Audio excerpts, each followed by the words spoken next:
Hello and welcome to Cloud Data Methods for Capture. My name is Greg Kipper. I'm the Vice President of Cyber here at Parabon Corporation. In this WebEx, we're going to cover a lot of cloud basics as well as some practical methods for doing cloud acquisitions and doing forensics not only on cloud environments but in cloud environments. And we'll conclude with actually using the cloud for your various types of investigations. So I want to introduce my team. We have Kevin and Shannon that are on the call, and they'll be taking questions. So if you have questions that you'd like to ask, just chat them and they will relay it to me, and I can either answer it live, or if the question is large and in depth, I'm happy to cover it later. You have my email address and our contact information, so feel free to reach out. As I said, this is going to cover a lot of area, so I'm not going to drill down too deep into some areas that for some of you may want more information on. So again, feel free to reach out. So let's begin. So with this, with this slide, there is no cloud. It's just someone else's computer, and that's really it. The large data centers that you see, by the freeways that you drive by, those are the cloud. It's really just a building-sized computer case with a lot of computer equipment inside of it. Essentially, cloud computing is simply a service model based on large pools of resources that you access through a web. Cloud it's shareable, it's elastic, which means it can scale. If you need one computer or you need 50 computers, you can have them at the click of a mouse button. And these are very secure services that are on demand. So you're not paying for something 24 hours a day. You may only need it for an hour, and that's where you're paying for it. So cloud is definitely becoming the new normal because of the lower cost and because of this high flexibility.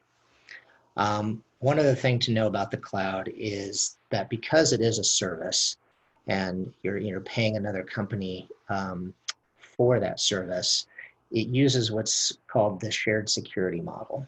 And that means that the security of the cloud environment is shared between you as the client and the provider.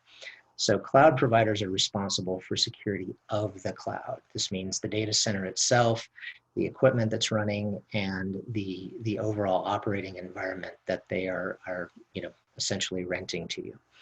The customer is responsible for everything in that cloud environment. So if you kind of think of it like an apartment complex, the cloud provider is responsible for the entire apartment building and making sure that the walls don't fall down and that there's no holes in the floor.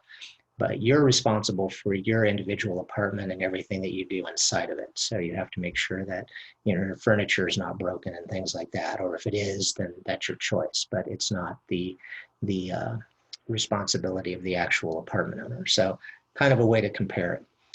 As I said, cloud is definitely the new normal, which again means a lot of new things in this day and age. But pandemics aside, from a business and IT standpoint, it's definitely the new normal because the demand for technology and the speed of delivery to remain competitive, that's the way you have to go. So companies are switching from capital expenditure to operational expenditure. They don't want to buy hardware anymore.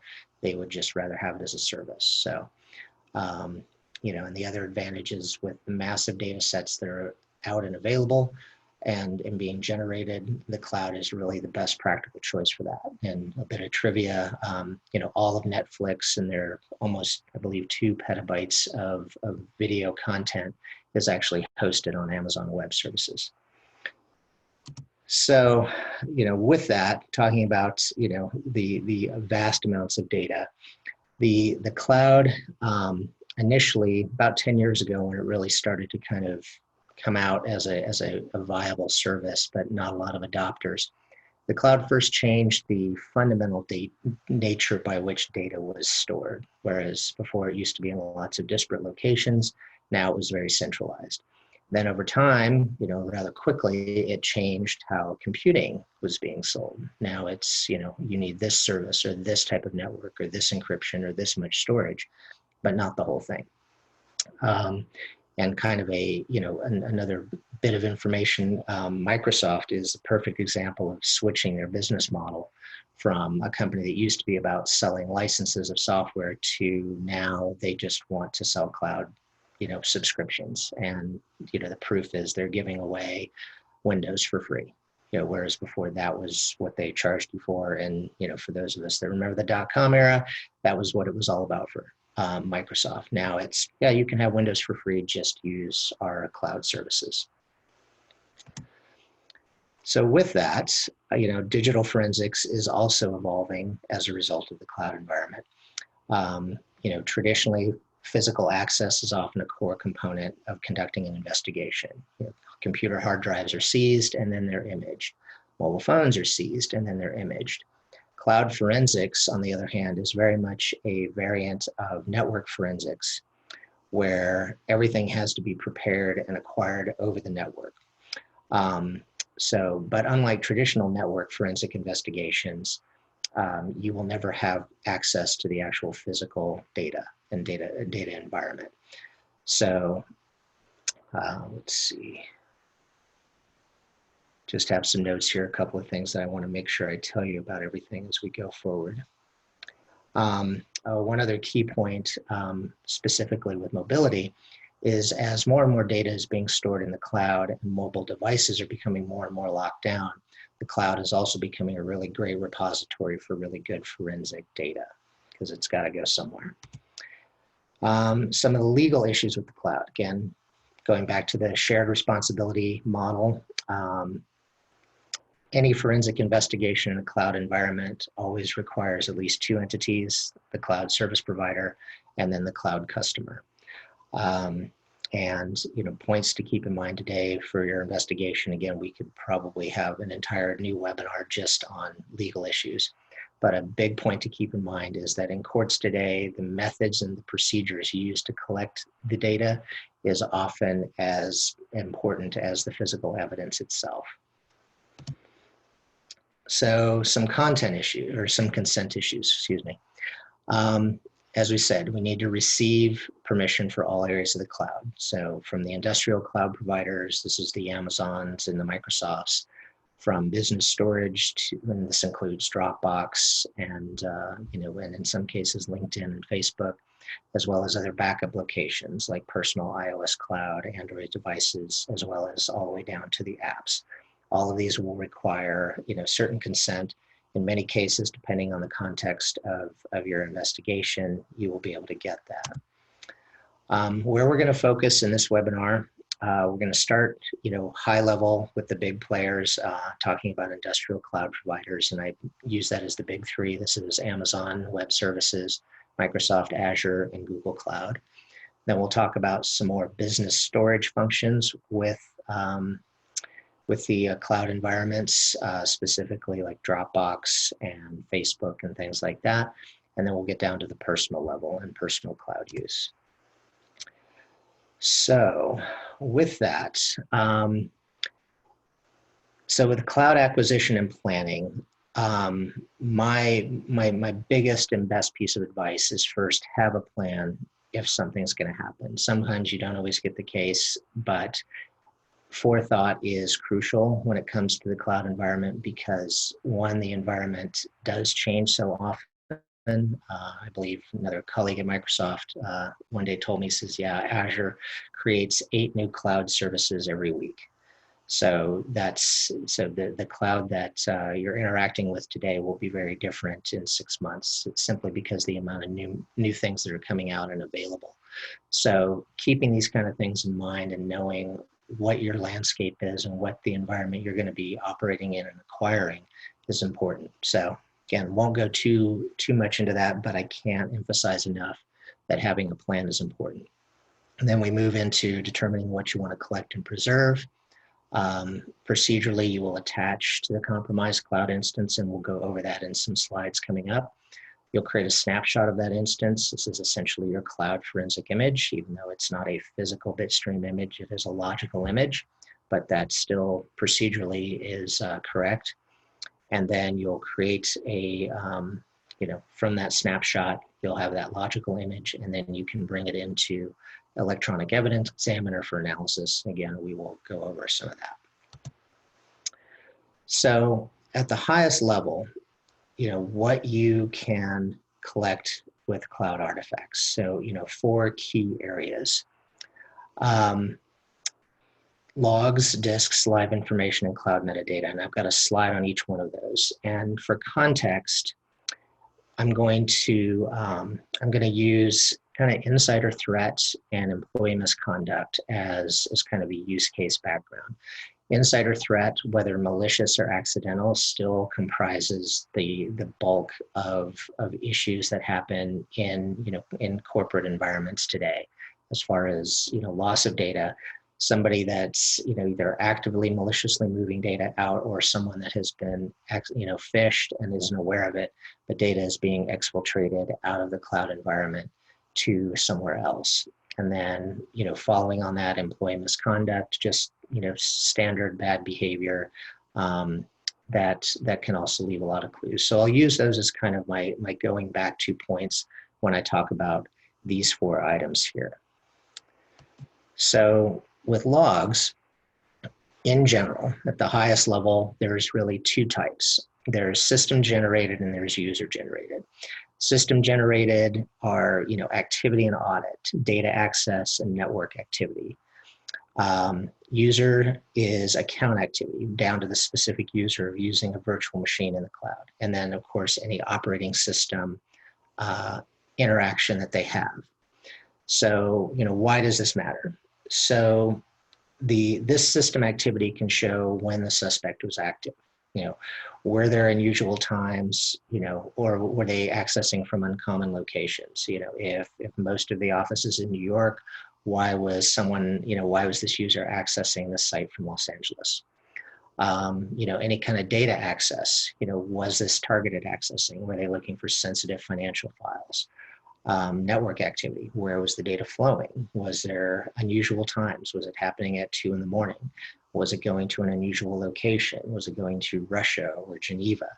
And was there large volumes of data? All of these are available in the logs that can give you really good insight as to what's going on at that particular point. Then from the user-generated side, account activity.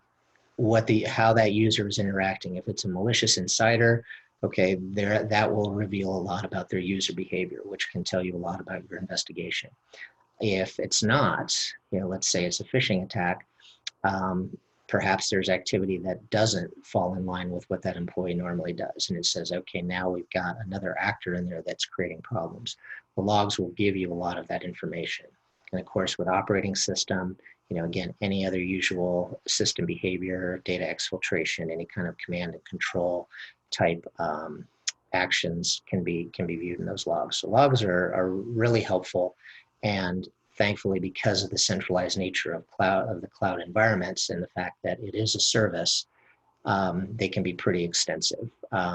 One extreme example, and not all of these are available by default. In some instances, you can ramp up the logging to be pretty incredible, but Azure has a function that if you choose this service and you suspect that a phishing link is actually going to compromise your machine, or you're worried that that's going to happen, by clicking on the link, it will actually spin up a completely separate copy of a virtual machine of the one you're running on, detonate anything, and detonate the action and let you know before it ever leaves that environment whether the link was malicious or not.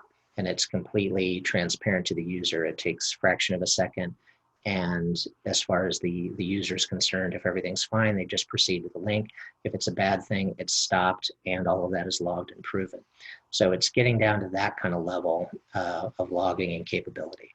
So really great for security, and also really great for forensics. Disks. So again, cloud again is really about storage and all of the services that access it. But first and foremost, it's about the data that's stored there. Not a shock. It's very different from traditional forensic methods. From an industrial internet standpoint, I doubt any of us will ever have physical access to a data center ever. Not without being an employee, and certainly not to conduct a forensic investigation. The way that, typical characteristics of copying data inside of a cloud environment is you'll be using the cloud APIs to make that copy. One huge advantage of this is imaging can be done without interrupting other processes or activities.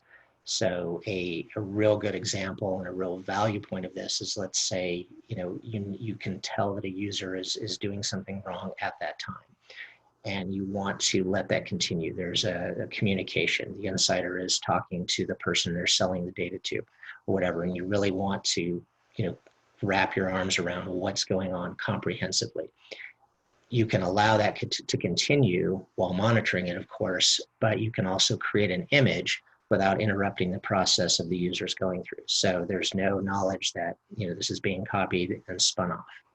Of course, the ultimate goal of this type of imaging is to, have an artifact that can be sent to a secure environment for forensic analysis. And this is back to, more traditional forensic chain of custody. So, why does this matter? Again, even we'll never have a physical copy of a cloud environment. It's too vast and too complex, but a logical copy can yield a tremendous amount of information. And in some instances, if cloud backups are being done on a regular basis, any information you find in that existing logical copy can lead you to earlier information, which is then available as well. So, and these can also lead to other cloud accounts, such as an iCloud account or Dropbox account, which is also very common. So, live information, I'm just going to speak about this real briefly because this is more of an incident response aspect.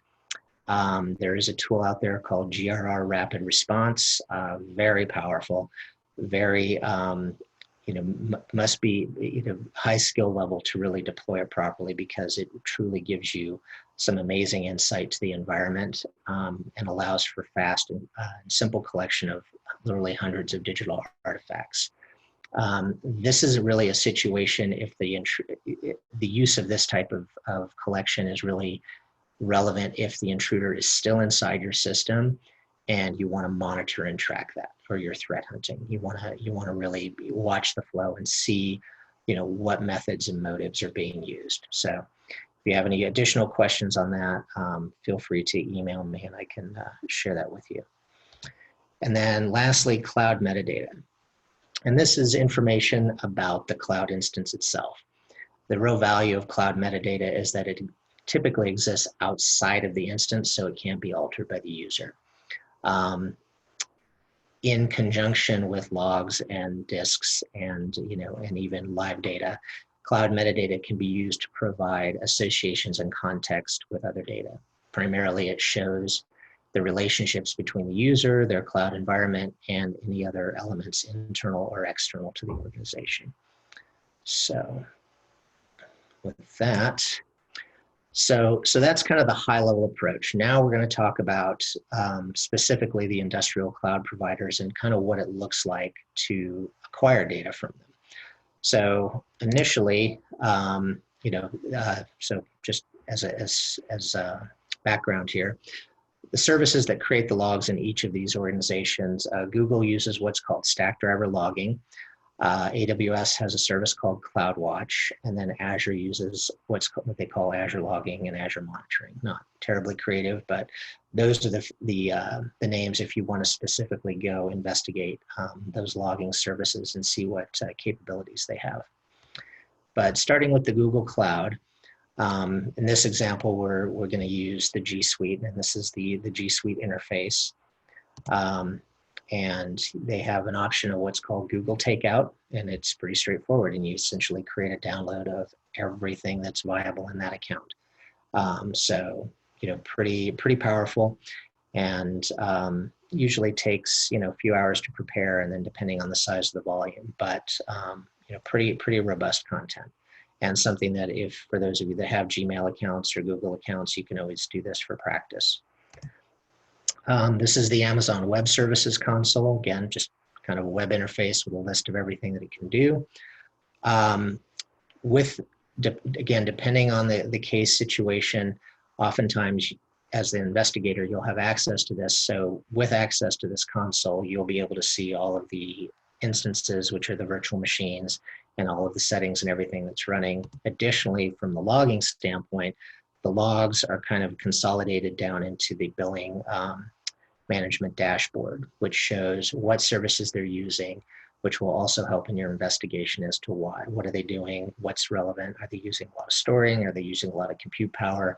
Is it a lot of network transfers? Things like that. So a lot of good information to be found there. Collecting it, again, really, it's just a matter of moving data from one drive to another. Sometimes that data can be in the cloud, in the same AWS environment. You can put off to a secure environment and analyze it there.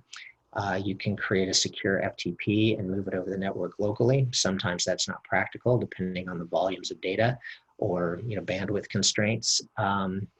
Last example is Amazon has what's called a Snowball, which is essentially a large portable hard drive.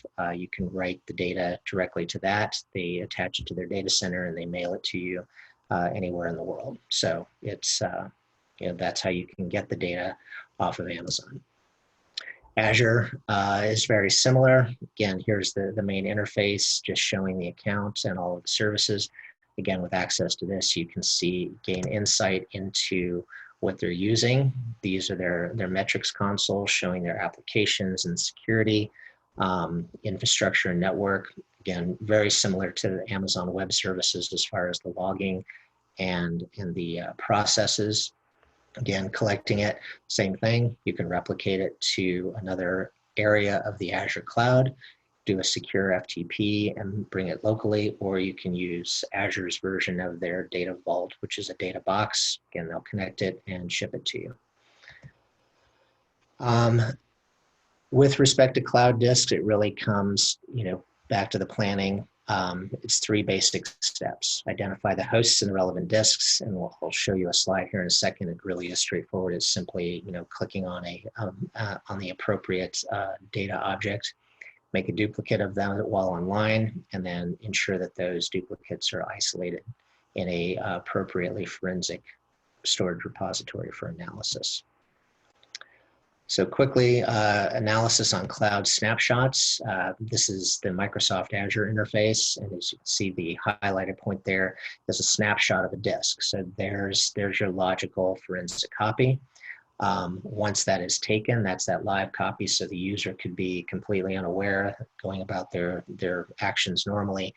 And now we have a full forensic snapshot of that. It's migrated off and created as a virtual hard drive and brought into Electronic Evidence Examiner for analysis, as though it were any other disk image. So pretty powerful stuff, and again allows all of the data that's relevant that would be on a normal laptop or desktop is captured. So it's still, depending on the operating system, most of them are Windows, but you can also do the same with Linux. Another thing, whether you're doing forensics, let's say you're doing forensics on just a standard laptop, if there's a connection to a OneDrive account, Electronic Evidence Examiner will also pick that up and point you to those data repositories as well. So that is another way that it kind of flows both ways, but we'll get into a little more in that here in a minute.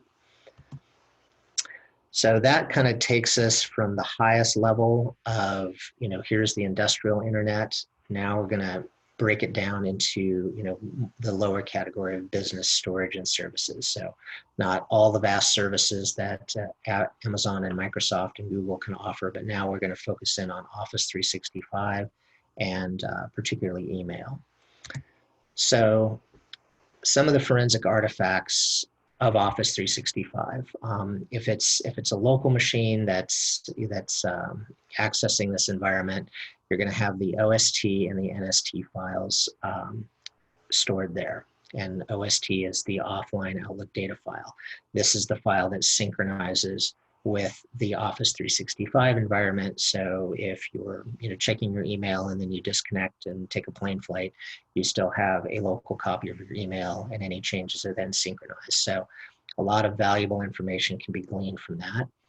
On the cloud storage side, you have the Exchange server, and then traditionally the PST, which used to be stored on the local machine, is now also in the cloud. So those can also be captured.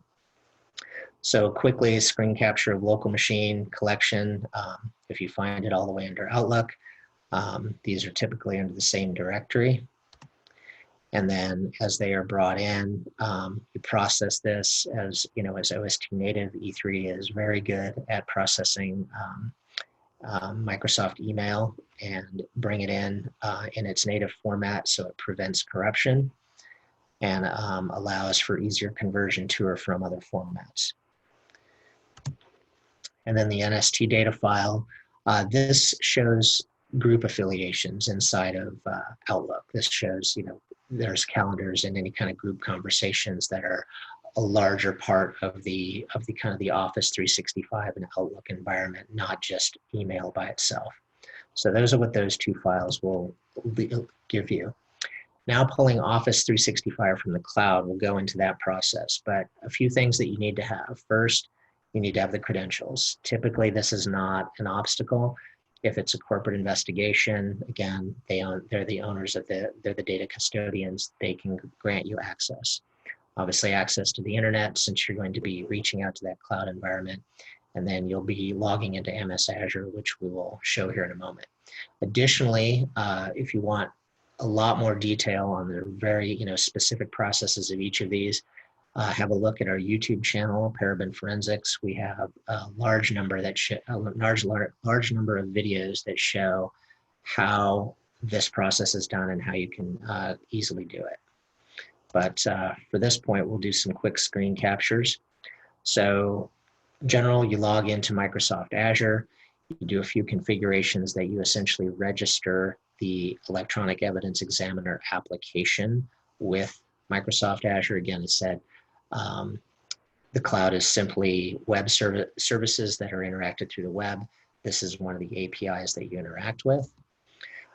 With that, and again, I'm simplifying here a bit, but once that registration takes place, you'll be given certain application and identity keys that allow for secure access to this particular instance in this environment. You authenticate, and then within Electronic Evidence Examiner, you have the option of clicking Import Office 365 Data. So just one button, click it. It begins to populate, and it shows you the available mailboxes. So in here you see there's 6 available mailboxes under this 365 account. And again, you have the option to pick and choose. If you're in a hurry and you just need archives or just sent messages, you can select that. And then you import that data. And at that point, it's brought in over the network. And once it's complete, it is now mounted as a standard email archive that you would normally see if you processed one locally. So pretty powerful stuff, very effective. We've used this numerous times for our clients and cases, and it's pretty incredible to watch. So that takes us from kind of the business cloud and focusing in on Office 365. Now we'll get a little lower level, and while these are similar services, we'll look at it more of a personal storage and cloud use kind of on an individual basis. And now we're getting to the Dropboxes and the OneDrives and iCloud and potentially even Facebook and Snapchat. So large part of it is, cloud storage for mobiles. As all of us know, with smartphones and with apps, very intimate devices. Lots of people do lots of, things on them, from locations to photos to calendars and everything like that. All of this and all of these apps ultimately store a lot of the data in cloud environments, to include Dropbox, OneDrive, Google. And then we get into the social media, which is, again, a course unto itself. I'm talking about Facebook, Snapchat, and all of those. Tremendous amounts of information to be had in an investigation. And we'll drill into that here momentarily. So what Electronic Evidence Examiner is able to glean, so if a mobile device is acquired with our tool, it goes through and it processes and looks for authentication keys. So from an Amazon Alexa, you can pull activities and audio files. Facebook, you can get some profile info. Google locations, Gmail, you can pull all the messages. Google Drives, you can get a file list. Twitter, posted tweets and conversations. So again, depending on the context of your case and what it is you're looking for, huge volumes of information can be found there. So going back to the acquisition process, so we'll presume that a smartphone, whether it's an Apple or an Android, has been acquired. Again, consent has been given or authorized, depending on if it's a corporate phone or not. Device is captured and processed, and from there it will begin to delineate the cloud authentication keys. So there's a wizard within Electronic Evidence Examiner, the Cloud Data Import Wizard. From that, you add the authorization data file, which is something that is exported from the case file from the phone that was acquired. And it looks like that. It's a standard bin file. You open that up, and from there, the wizard automatically reaches out and says, okay, you now have authentication keys to, in this case, Gmail, Google Drive, and Facebook. So you can authenticate, successfully authenticate, you can continue, and now again, you can pick and choose which data you want to pull down from these cloud repositories. So from a Facebook account, let's say we want everything, and we just import that data. It goes through the process and it finishes, and then it is now part of your forensic evidence store inside of the Electronic Evidence Examiner case file. So pretty powerful, keeps it centralized, again, allows you to cross-search and cross-reference various disparate points, but it does a full forensic copy of that cloud environment to that case file. So very handy, very useful, and you can get a lot of data that way. One quick side warning with respect to Apple's, because of their encryption. If the device is acquired and it has backups that are stored to the iCloud account, it will require the password to be known to decrypt those backups. So something to keep in mind. Again, the continuous privacy wars with the mobile phone providers and services. They're going to continue to do everything they can to keep things locked down as much as possible. So a challenge for us forensic investigators. Compliance. So another advantage of, another advantage of a new regulation for your investigation is, many of you probably heard of GDPR, which stands for General Data Protection Regulation. And essentially, in a nutshell, this regulation gives control to individuals over their personal data. It orders organizations to ensure they inform you that they're collecting your data, how it's being used, and everything like that. Additionally, you as the user have the right to not only be forgotten, but you have a right to a copy of all of that data that they're collecting. So with that, so an example here using Facebook, with those kind of credentials, you can reach in and you can download a copy of personal information. So if you have these credentials for a target or a suspect or consent, you can go directly to the Facebook site and they will essentially give you everything that they've ever collected about that account. Here's one with Snapchat, same kind of thing. Companies, every company pretty much that collects data has to do this. So it's another good data point to keep in mind, because it could yield a lot of valuable information for your case. So now moving away from what can be grabbed out of the cloud, now with, particularly with the kind of the new reality of the last couple of months and going forward, where more and more remote work is going to be done and people will be working from home. Let's look at conducting forensic collection where the lab now exists completely in the cloud environment and what is possible there. Again, Electronic Evidence Examiner exists and operates in all the cloud environments quite well. A partner company called Cypher, which I'll discuss here in a minute, also has a service. They're more of an incident response tool, which if you need to go do a network collection of data, so let's say it's a traditional network where they've got servers and clients and it's, an office building or whatever, you can actually use Cipher Investigator from the cloud, reach out to that environment and begin conducting your collection of, deploy agents to each of those machines and do a live network forensic collection, whether it's for e-discovery, incident response, and everything like that. And here, if you look closely at the slide, you can see you've got, agents in California and Ireland and, Sao Paulo. So it's truly a global service. And again, the value is with this, you can purchase this service right through AWS, pay for what you use, and when you're done, it shuts down and the billing stops. Once that collection is acquired, it can be brought easily into E3. Again, these two tools are very tightly integrated, so no compatibility issues at all. And then running E3 in the cloud, you can spin up a cloud instance. Now, let's say you have 5 terabytes of data to process. Here's the value again of the cloud, is you can use the elastic nature of the environment and say, I really need a super powerful machine with a gig, 2 gigs of RAM, or 4 gigs of RAM, or whatever, a terabyte of RAM. Doesn't matter what you need. You can dial that appropriately, and and have just the machine you need for conducting the case at that time. Another service new in second quarter that we're going to be offering will allow for cloud-to-cloud acquisition capabilities. So you can be in Microsoft Azure and need to acquire something from Amazon Web Services, and you can bring it straight in using E3. And currently we're compatible with AWS and Azure.